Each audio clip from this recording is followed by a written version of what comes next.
Bonjour et bienvenue dans cette vidéo un peu plus poussée que la précédente. Il va falloir être concentré car on peut vite s'arracher les cheveux.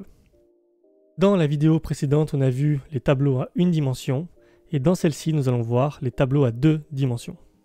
Donc, on peut se représenter le tableau ainsi. On a une première ligne avec 5 colonnes et une deuxième ligne avec également 5 colonnes.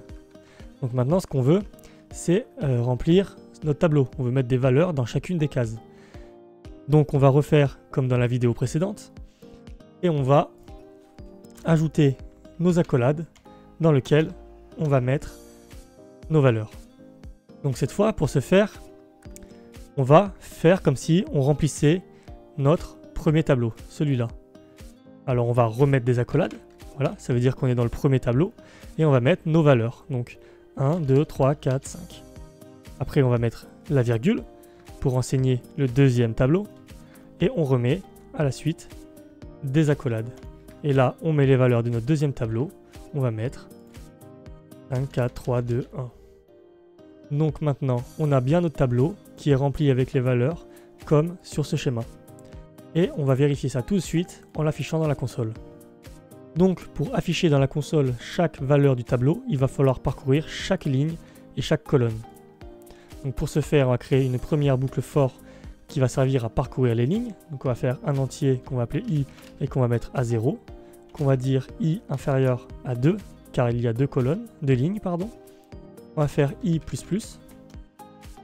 Et maintenant, à chaque itération de i, on va aller à la ligne suivante. Donc maintenant, on veut aussi parcourir chaque case, chaque colonne.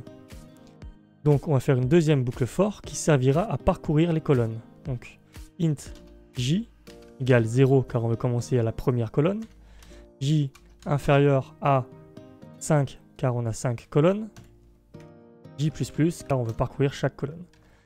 Donc maintenant ici on va pouvoir afficher chacune des cases. Donc on va faire un cout. On va mettre donc, le nom du tableau. On va ouvrir les premiers crochets pour accéder aux lignes. Donc les lignes, c'est notre première boucle for, donc c'est i. Donc dans les premiers crochets, on met i. Et dans nos deuxièmes crochets, on va mettre nos colonnes. Donc notre colonne, c'est la deuxième boucle for, c'est j. Donc on met j. Un line pour faire un bel affichage. Et là maintenant, si on lance, on aura bien chaque valeur de notre tableau. 1, 2, 3, 4, 5, 5, 4, 3, 2, 1. Et voilà pour cette vidéo sur les bases des tableaux à deux dimensions.